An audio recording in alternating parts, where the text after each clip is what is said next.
Today I'm going to talk about bad gimmick matches in pro wrestling, either specifically bad matches or match gimmicks that were just bad in concept. Pro wrestling gimmick matches can be awesome. Standard one-on-one and tag matches are fine of course, but adding stipulations and certain win conditions not only makes things more exciting, but it also helps to break up the monotony of wrestling shows by giving fans something different. Gimmick matches can also be used to end feuds, they can help with a superstar's character, they can draw in more viewers with gimmick matches being big spectacles or must-see showdowns. Really, gimmick matches just make a lot of sense and they should be considered a necessity of pro wrestling, a vital part of creating wrestling shows. The thing is though, and you know where this is going I'm sure, but sometimes gimmick matches turn out pretty bad and they can turn pretty bad for a lot of different reasons. Maybe the idea was awful right out the gate, maybe the wrong guys got involved. Perhaps the match was shot pretty badly and the overall production was to blame. Maybe it was something people just didn't want to see. Whatever the case may be, there are plenty of bad gimmick matches throughout pro wrestling history, and honestly, there's more than what I originally thought. I began thinking about ideas for this video and I ended up with quite a lot of bad gimmicks and bad matches, so this one's going to get split up into a few parts just like my heels and babyfaces videos. As always, these are just my thoughts by the way. There's maybe some matches I didn't like that you thought were awesome, and that's fine. Hearing different opinions is good, so let me know your thoughts in the comments and also let me know some gimmick matches you didn't enjoy, and I'll see if I've already noted them down in the next video.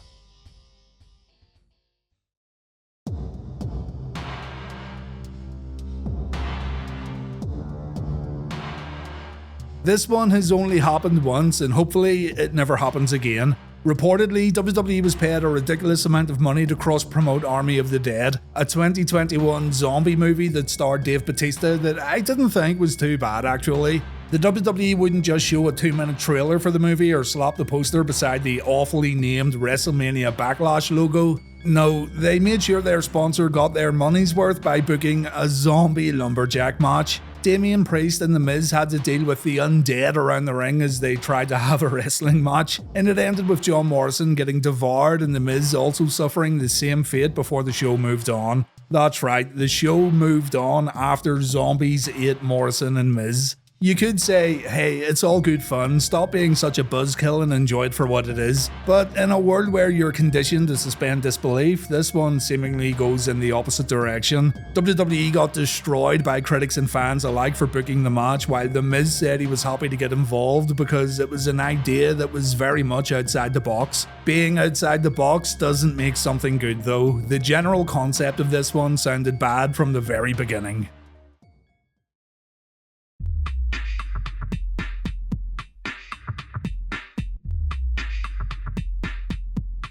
I covered this match in a previous video, but the King of the Road match is pretty simple. Two guys fighting it out on an 18-wheeler. The first guy who can ring a bell wins. It was pretty bad though because the competitors would fall all over the place while trying to maintain balance and have some sort of fight or wrestling match. This one took place at WCW Uncensored 1995, and to give WCW credit, they didn't do a terrible job of taping the match. In terms of camera work and overall production, it isn't all that bad. The action though is seriously lacking and it becomes very stale within the first 30 or 40 seconds. Booker Dusty Rhodes and the two competitors, Dustin Rhodes and Blacktop Bully, were fired after the match aired due to WCW's no blood policy, so it was a disaster every way you look at it.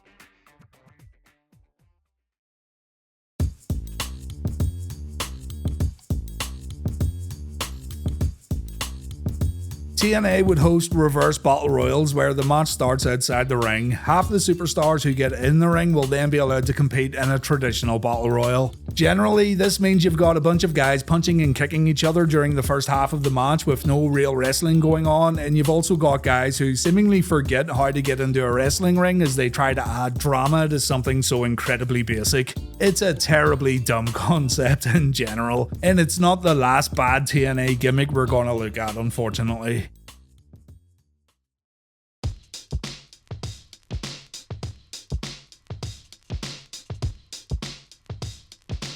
The Punjabi prison match was supposed to be very different. Court Bauer, who was working for WWE at the time, had shown Vince an unneeded death match with an exploding ring. Vince actually signed off on the idea according to Court, and the Punjabi prison match was going to be this extremely dangerous spectacle similar to death matches held in Japan. Court then said the idea went to Kevin Dunn, and around 10 days before the 2006 Great American Bash, the idea had been altered so much that it represented nothing from the original pitch.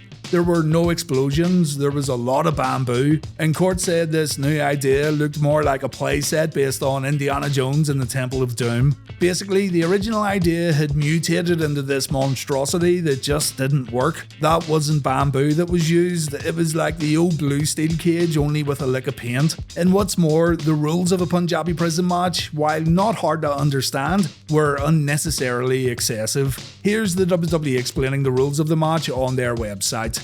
To win, a superstar must escape both cages, a prospect that is far easier said than done. The interior structure contains 4 doors, all of which are attended by a referee. When a superstar calls for the door to be opened, they have 1 minute to walk through it and into the outer structure. If they don't make it through in time, the door is shut and locked for good. If a superstar fails to make it through all 4 doors in the allotted time, they must climb out of the inner structure. It makes for good practice as the only way to escape the outer ring is to climb up and over it. The first superstar whose feet touch the ground wins the match. I think the Punjabi prison sure looks intimidating, but it's just not all that fun to watch matches take place inside the structure. Thankfully though, this one seems retired for good.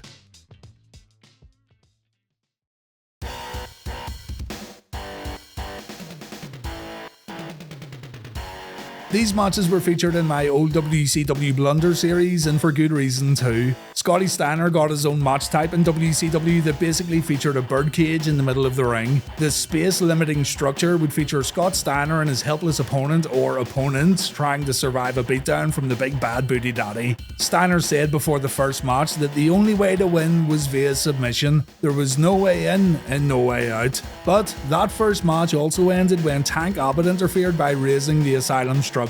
Oh, and the match was also thrown out. It was a disqualification. So during this first ever Asylum encounter where the rules of the match should be firmly established in both theory and in practice, WCW decided to completely screw everything up. The main issue with this one though was the limited space inside the Asylum. There wasn't a terrible lot the guys could do in there, and it was even worse when more than 2 guys competed in the match.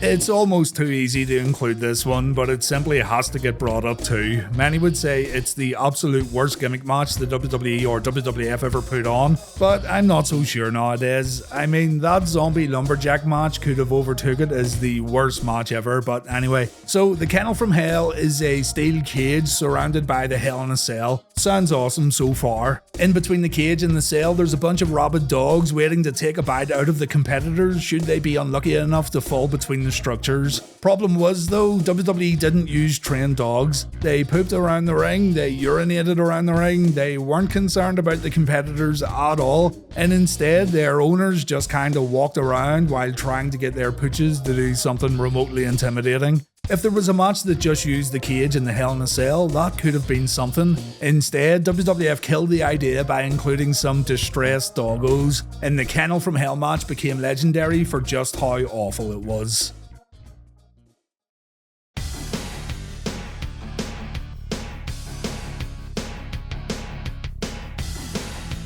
When the WWE started producing TLC pay-per-views, they wanted to expand on the idea by also including table matches, ladder matches, and chair matches. Table matches were already established and the win condition was a good one. Put your opponent through a table. Ladder matches were also well established and the idea behind a ladder match was a brilliant one. Climb the ladder and retrieve the belt. So what are you supposed to do in a chairs match? Give your opponent a comfortable seat?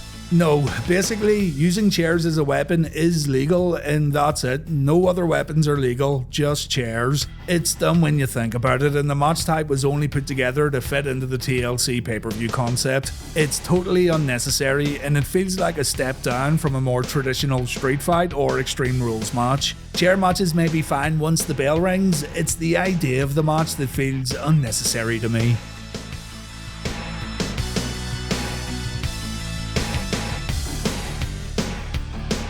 Yep, WWE produced a TLC pay-per-view named Tables, Ladders, Chairs, and Stairs, and you guessed it, they included a stairs match. Same concept as before, only this time you can only use the ring steps. The Big Show and Eric Rowan competed in this match, and WWE actually produced a tail of the tape for the stairs with some ridiculous exaggerations, as in the ring steps weighing a total of 275 pounds. The match was slow, it plodded along with the stairs now becoming the most dangerous weapon in WWE history. No idea why they bothered with this one, and it's not a match I care to watch again.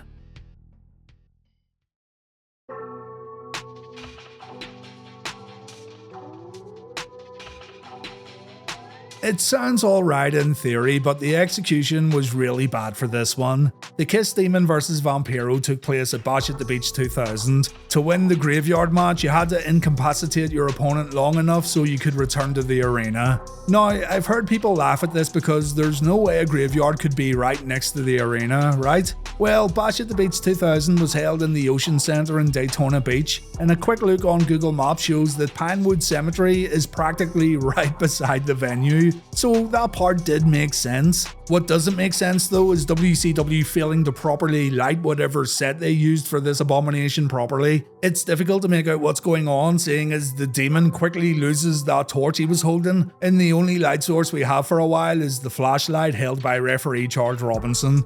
The match too is just awful. We get a game of hide and seek at the beginning. We learn that somehow the demon's head is more solid than a tombstone. We get to see the guys frolicking in the water. Well, we kinda get to see the guys frolicking in the water. It's one of those matches that could have been something, but absolutely nothing redeemable comes of it.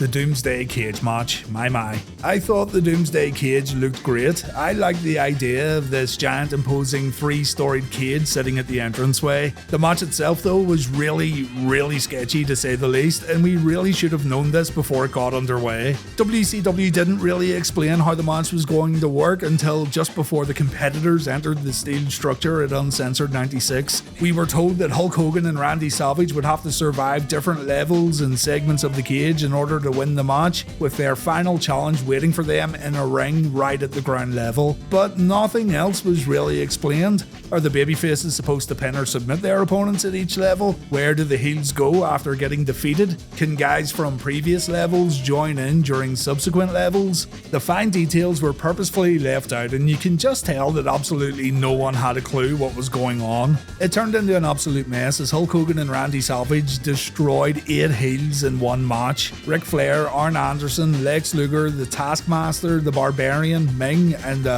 Zeus and the Ultimate Solution all fell at the hands of the Mega Powers. Add in the Booty Man for some more absolute nonsense and you've got yourself a match for the ages, ladies and gents. Check out my Uncensored 96 video if you want to see how it all went down.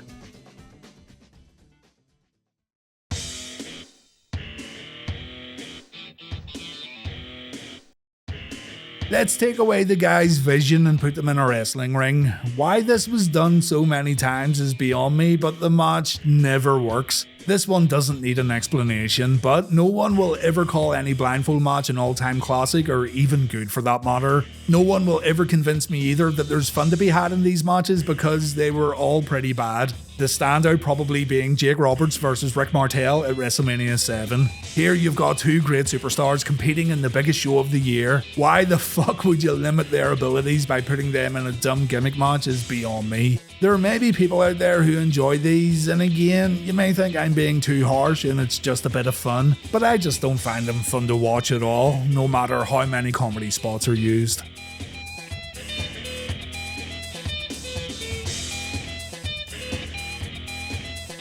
I've mentioned before that I absolutely love the idea of World War III matches, and hearing about 60 guys competing in 3 rings sounded insane to me. WCW pay-per-views were hard to come by around these neck of the woods during this era, but I became obsessed about seeing the first World War III match after reading about it in an old Power Slam magazine. Quick side note, Power Slam magazine in the UK was awesome back in the day. Anyway, I got into tape trading a little, also through Power Slam magazine and their little pen friends section, and an absolute hero sent me a copy of World War III 1995. To say I was disappointed would be an understatement. I think I told this story before, but not only was it bad enough trying to watch the action on these 3 tiny screens, but the good man who sent me the tape probably copied it from a copy that was a copy from another copy. The questionable tape quality mixed with WCW's production of World War III matches left a lot to be desired, and all my expectations got flushed right down the toilet. The idea is a sound one, but I'm surprised someone didn't stop and think, hey, maybe this will be hard to broadcast, maybe we should rethink this, you know? They did get it right by putting the last bunch of wrestlers into a single ring, but by that time you're just watching a standard battle royal.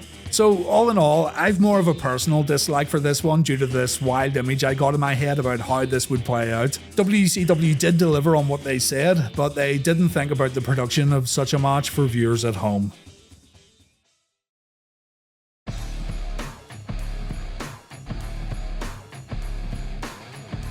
The Junkyard Invitational took place at WCW Bash at the Beach 99, and there was a strange mix of wrestlers in the match. Luchadors like La Parka and Ciclope, hardcore brawlers like Public Enemy and Sandman. Sandman was given the abysmal name of Hack in WCW, by the way. You had technicians such as Lord Steven Regal. There was a real mishmash of wrestlers here that already grew concerns for viewers in regards to WCW's upcoming hardcore division. You also had a lot of stunt effects in this match that didn't go according to plan. Delayed explosions, fires, that kind of thing. And the whole match was hard to see, with a helicopter spotlight being used as the main light source. Even worse, apparently quite a few guys got legitimately injured in the match due to WCW filming this thing in an actual junkyard. Yes, they did use not so special effects, but most of the weapons and props were real. A lot of effort for very little payoff. It was hard to watch from a production standpoint. It just felt like WCW were playing catch up with their hardcore division and starting off in one of the worst ways possible.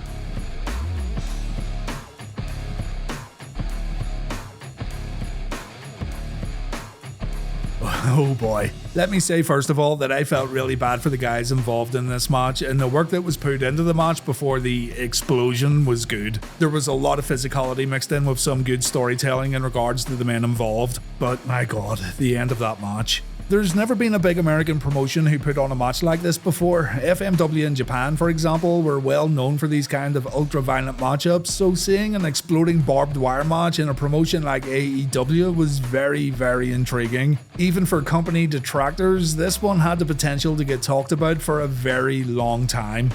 Again, I thought the match was really good up until the end, because, you see, if the match reached the 30-minute mark, then the whole ring was gonna explode. Basically, every explosive would get detonated and wrestling ring go boom. The match featured Jon Moxley and Kenny Omega. It reached the 30-minute mark. Moxley's all alone in the ring. Eddie Kingston, a Wrestling Bios viewer by the way, so please take this well my friend, dashes down to the ring to cover Moxley in one of the most heroic and brave acts a man could possibly do. And then the ring exploded, with fireworks and nothing else. This earth-shattering explosion was comparable to a WWF wrestler's pyro during the New Generation era. It was a small step up from Gilbert's sparkler entrance. It was so bad that the company got quite a lot of flack, and AEW had to come up with an explanation fast. In the end, they went with Kenny Omega playing a big old prank and placing dud explosions around the ring. It was probably the best explanation they could have came up with, to be honest. The problem was, though, the commentators and Eddie had no choice but to play it off as legit when the quote-unquote explosion went off, so salvaging the bit was also kinda moot.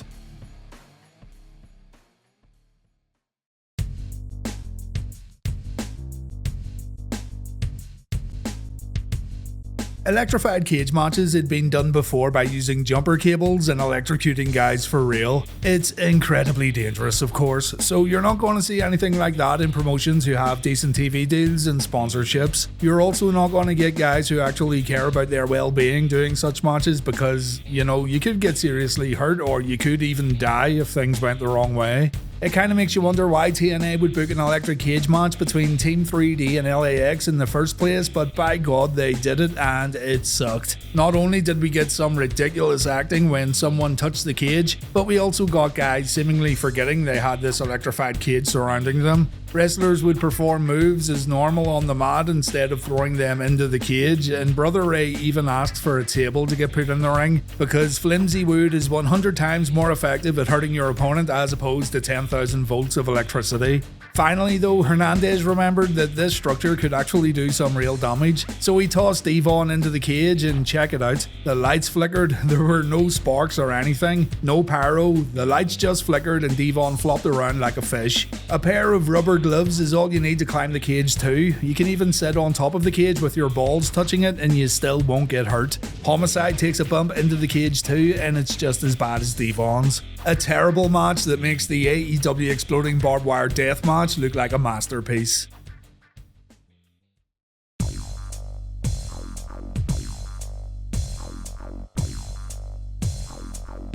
This is another one that sounds good on paper, but we have got a guy completely forgetting the rules and the match ends prematurely because of it. Even worse is the fact that it was Dean Malenko who dropped the ball, a guy who was always highly reliable. A lot of changes were made to WCW Sold Out 2000 due to injuries. Jeff Jarrett and Chris Benoit were originally going to face off in a triple threat theatre series of matches, with one of those matches being a Dungeon Rules match. The ropes would get removed and you could win via pinfall, submission, or throwing your opponent out of the ring. This match did sound good, but Benoit got put in the main event title match when Bret Hart had to forfeit the title while Double J was out due to a concussion. Billy Kidman would wrestle 3 different guys instead. The Dungeon match was replaced with a Catch-As-Catch-Can match where the ropes would stay around the ring, but you could still lose if your feet touched the floor. Well, didn't Dean Malenko completely forget about this and he left the ring after about 2.5 minutes? Yeah, Dean went out to regroup and the referee had no choice but to award the victory to Billy Kidman. Dean's head wasn't in it at all. There was a lot of turmoil backstage and Dean was getting ready to leave the company along with Benoit and others.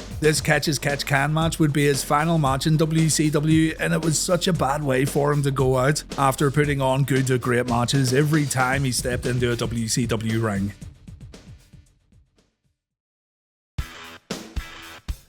Alright, that'll do it for this one, but I have loads more to talk about, and as always, I'm open for suggestions. Let me know in the comments what gimmick matches you didn't like or what ideas fell flat when the bell rung, and I'll include them in a future video. Again, there may be some of these matches that you enjoyed, and that's okay. Trust me, there's matches out there that people like, but I do, so it's alright to have differing opinions. Use the comment section to let me know your thoughts. Thanks for watching guys, as always, and take care.